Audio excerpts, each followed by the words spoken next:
afternoon. This is Talking to County listeners. I'm your host, Kenneth Wilson, and today I'm broadcasting live from the Franklin County Dog Shelter.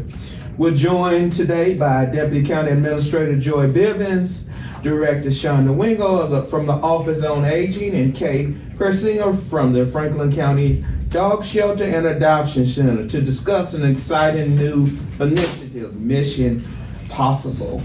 This heartwarming program pairs our older residents, our seniors, with shelter dogs to help combat feelings of isolation and loneliness. Directors, why don't you tell us a little bit more about this program? Thank you, Administrator Wilson, Chanda Wingo. Mission Pawsible was birthed from lived experiences. During the pandemic, there were many seniors who were suffering from social isolation and shared their stories with us around pet adoption to combat social isolation. And so one of the common things that we know with our seniors that live in Franklin County and around the world is that some of the things that they could benefit from, there's a stigma or a fear associated with owning a dog. And so Mission Pawsible was coined to put out a message to let our seniors know that owning pet ownership or social connectedness is possible through Pawsible. Yeah. And that's how we got here.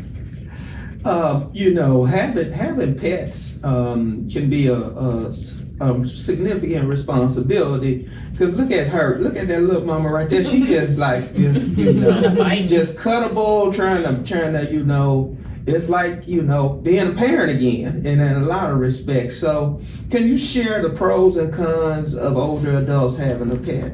Absolutely. There are a number of pros. Research shows that there are both physical benefits, because when you own a pet, you're on a schedule, whether it be walking or ensuring that they have their needs met. For example, I like to tell the story around my own mother. I have a teenager who just had to have a dog, promised to do all the things with the dog, and that didn't happen. And earlier this year, my mother was forced into early retirement. She didn't want to retire. She wanted something to do.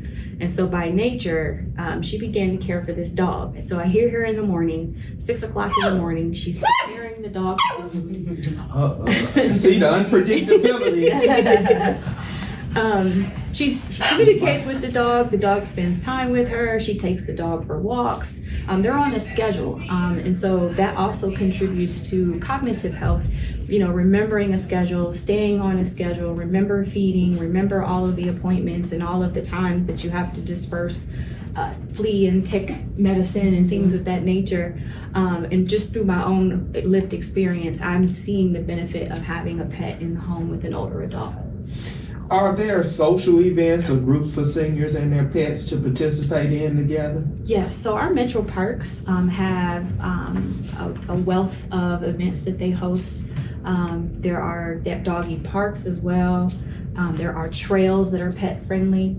I would recommend that you go to the Metro Parks website, I think it's metroparks.net, to find their calendar of events. There are also Facebook groups that pet owners can share.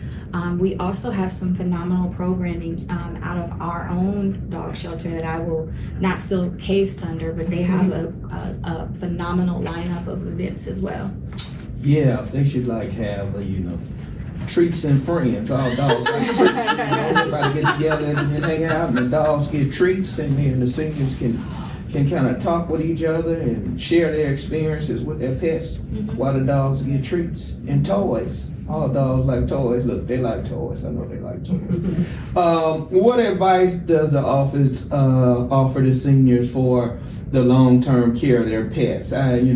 Connecting with Meals on Wheels, for example, to ensure that the pets have the food as well. Yeah. Talking about the veterinary responsibilities and all such things. So in Franklin County, we are experiencing a lot of things. One of those things is food insecurity. And what we've learned in dealing with older adults is that the companionship is what they have and what they thrive off of. And oftentimes older adults who are struggling with those types of insecurities will not feed themselves, but they'll feed their pets first. And so Life Care Alliance is one of our partners that does offer resources for older adults so that they can maintain their relationship with their furry friends, but also provide food for both themselves as well as their pets so that they don't go hungry and that their pet doesn't go hungry, and they can maintain that healthy relationship. Patience. That's the key. Okay. Folks, if you got some patience and you're a good teacher, pets are great. One thing I will say about pets, they are extremely loyal. Oh, very. They are extremely loyal. You can't get better companionship. And when you talk about seniors and feelings of isolation, dogs especially just have that sense. Yeah. When you're not feeling well, you can just see in their eyes. You walk in and the dog's like, "You not need to see about grandma. She ain't been feeling well today. You need to check out, and it's not my fault." It's just in their eyes and their expression. So, Director Persinger, can you talk about what safety concerns older adults need to take into account when they're considering having a pet? Yeah, Like breeds of dogs and all those right. things. I think it's more about your mobility, what you're comfortable with handling. Puppies are great, but they need some leash training. They can still pull. They can get in between your feet and your legs while you're doing things and possibly cause an accidental fall. But we deal with things like that. We have kennels that we loan out or we give out if you need, and we can help you crate train these dogs. We can also help you with dog walking. And if you haven't had a pet in a really long time and you do want this unconditional love and you're really unsure about it, there's so many things you can do. You can come out to the shelter and just volunteer or just walk a dog.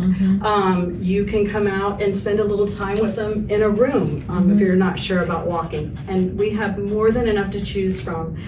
Breeds and sizes and ages, we have pretty much all of it.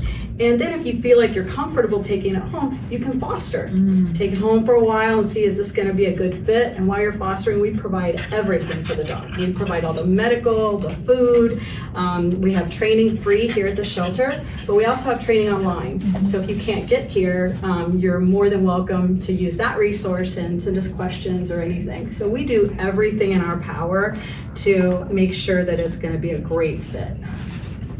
Okay, that leads me to my next question. Can you tell listeners a little bit about the shelter's community dog walking program and how residents can get involved?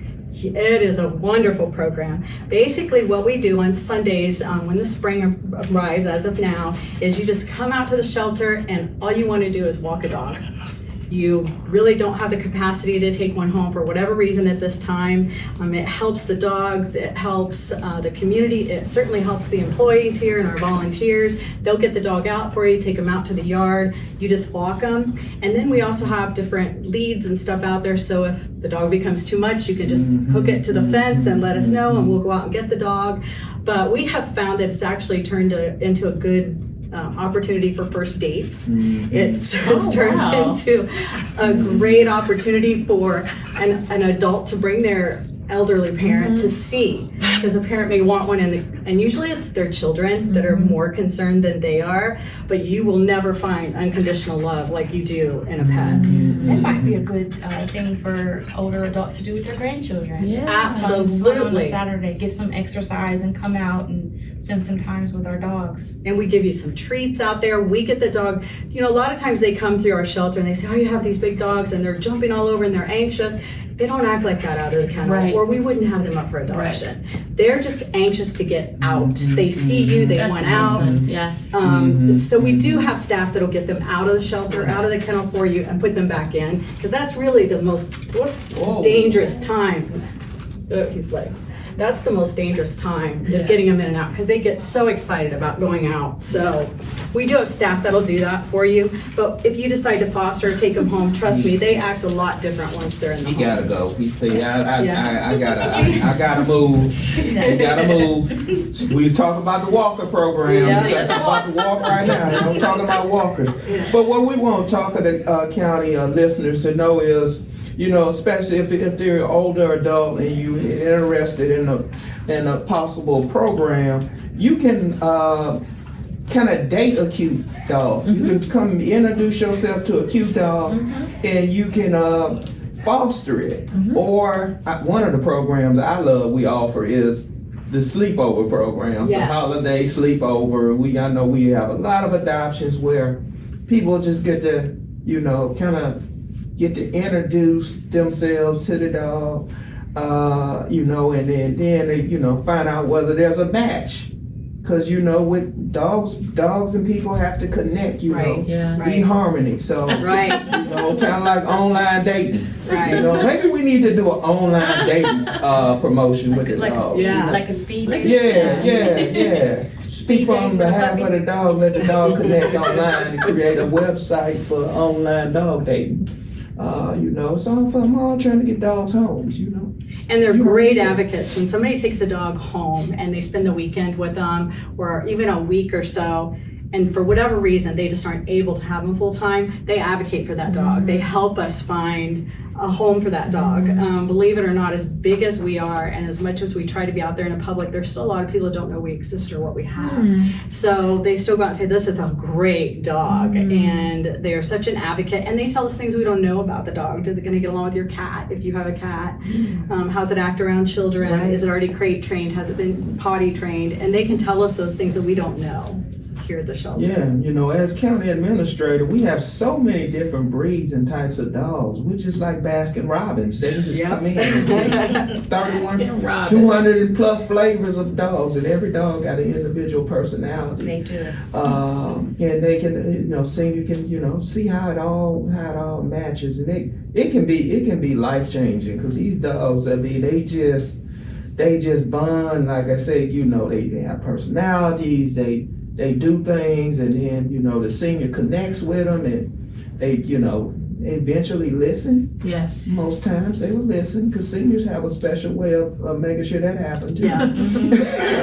And one of our things in one of our foster programs that we really could use seniors a lot in too is if they aren't too sure about walking a dog, say they have to use a walker at home or something, and they're just not sure about it. We have a lot of neonatals that come in here. The mother has died, or they don't want to take care of them, or they find them as strays, and they're still bottle feeders. So obviously you don't walk those, but we provide the formula, we provide the bottles, we provide all of the updates for the doctor visits, the veterinary visits.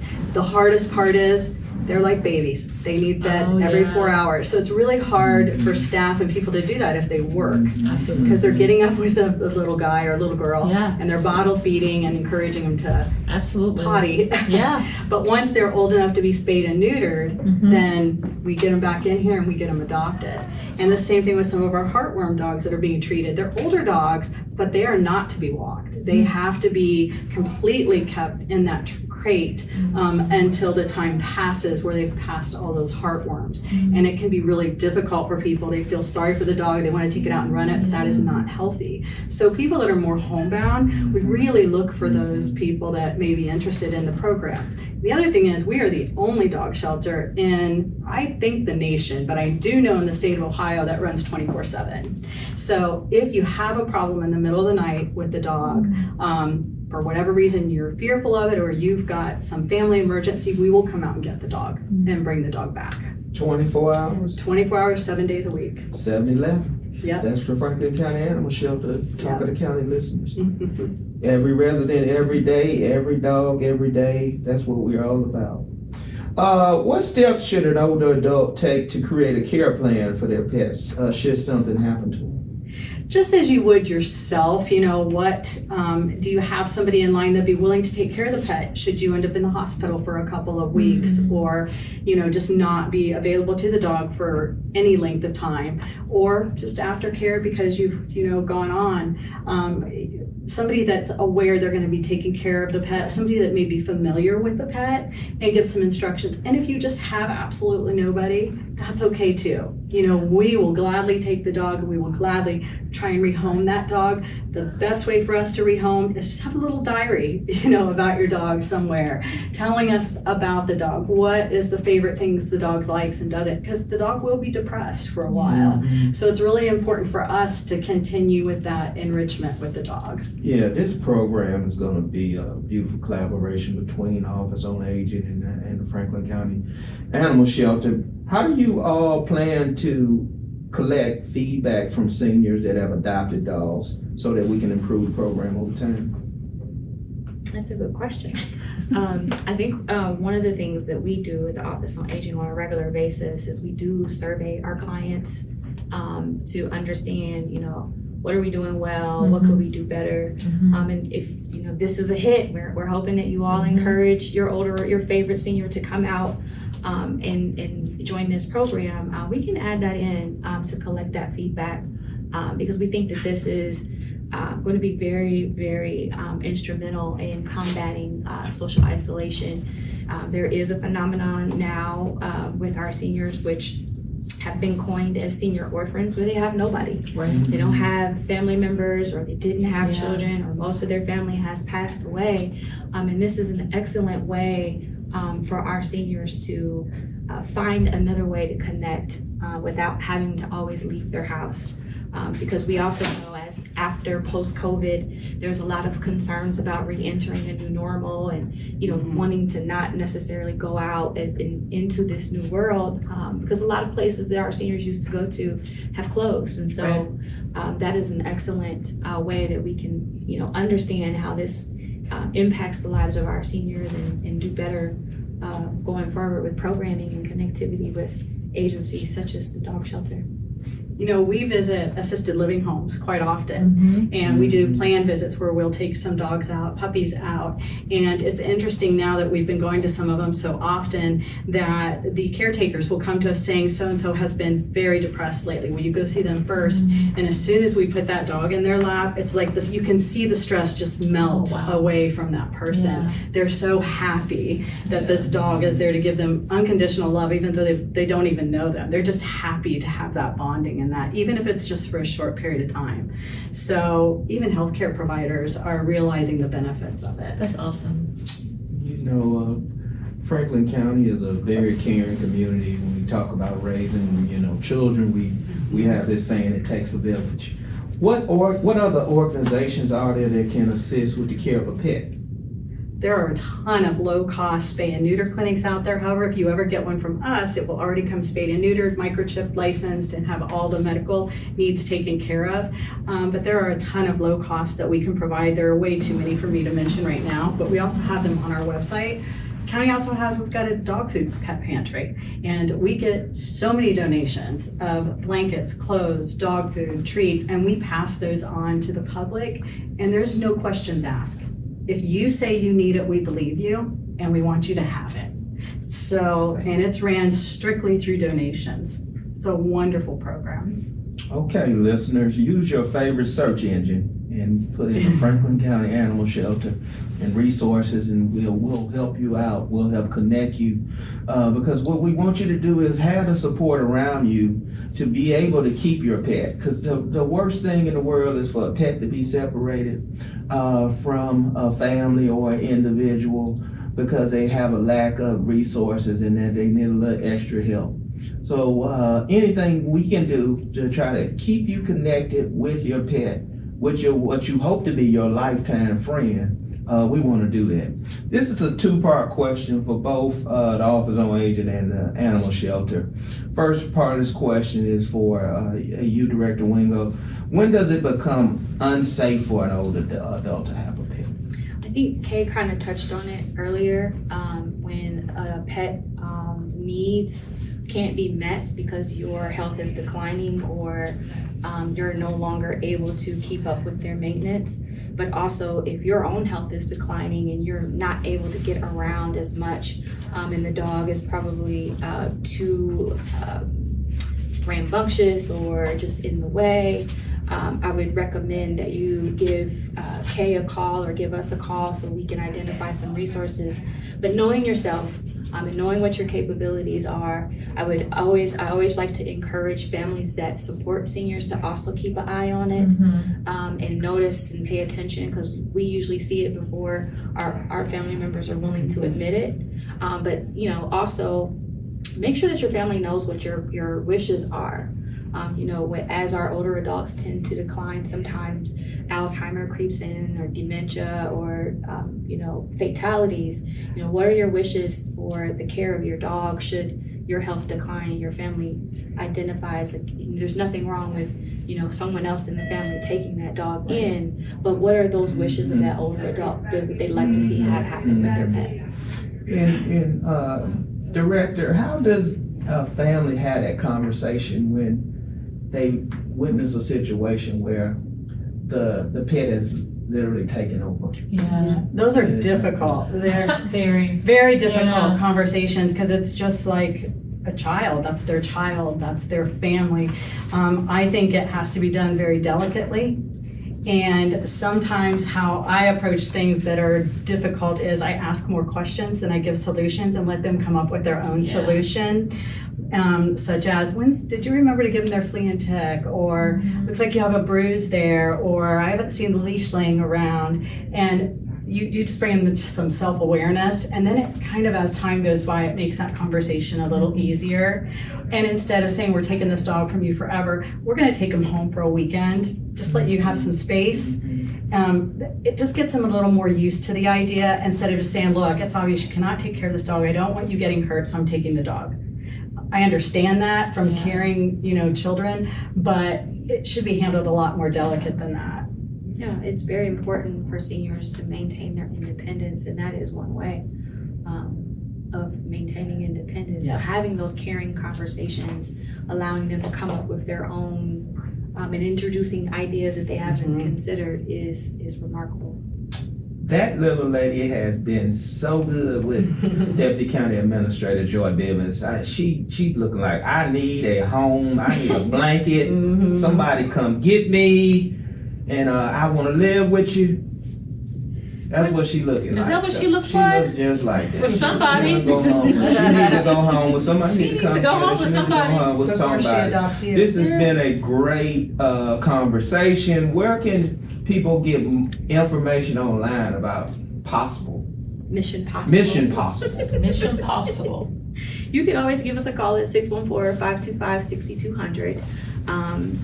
Any of our staff that answer the phone could guide you on what are the available resources and how to get connected. Also reaching into the dog shelter directly if you're interested in any of their programs, whether it be just a volunteer or whether it's the foster, or you're curious about what are the other, just reach in and I'll let you tell them how to do that. Yeah, just go to our website, or you can call. It's usually easier to go to the website and send a message, because our phones do not stop ringing. So it may take a while to get back to you on the phone, but we get back a lot quicker on the internet. I do want to add, if you already have a dog in your home, your parents do, one thing is to make sure they're microchipped. Yeah. We have clinics that do that for free. We will do it for free. If you are unsure, we'll scan them. We'll make sure that information's up to date. And the other thing we found is sometimes the older population are hesitate to come in and claim their dog because they don't want to pay that expense. Right. We've got some programs in the work, and lots of times we have promotions that will help you with that. We're going to do everything again in our power to reunite you. Never be afraid to come in here and claim your pet. It's always best to come versus calling, because we have so many dogs. It is really hard for us to distinguish your pet. Your pet's going to recognize you as soon as you walk down that hallway. So don't get discouraged. Those programs, in effect, give a dog a scholarship out to go back home. Yes. Is the way you look at it. Great way to look at it. Yeah. Getting them, we want to get them back home. So I'm glad we had those outlets available. And this has been a great conversation, directors, talking about Mission Pawsible, and just one more way that Franklin County is focused on improving the lives of all of our residents and putting them in a position to not just survive but thrive, and having all the complete things that they need to be as complete as possible. So as I've said many times on Talk of the County, we cover a little bit of everything. And the longer we own, wherever you get your podcast, you will hear about even more exciting people, places, pets, things. We're gonna cover it all on Talk of the County. And this has been our Who Let the Dogs Out edition, including Franklin County. I repeat, this is a Who Let the Dogs Out edition. So if you wanna see where the dogs are out at, come to the Franklin County Animal Shelter address. Correct, Yes. Sister? We are on Tamarack Road. We are off Morris, right behind Kroger's and Menards. See Director Kaye at the Yes. Franklin County Yes. Animal Shelter if you want a lifetime friend. And we are concluding this podcast with my parting words. Do you? Nobody else has time to.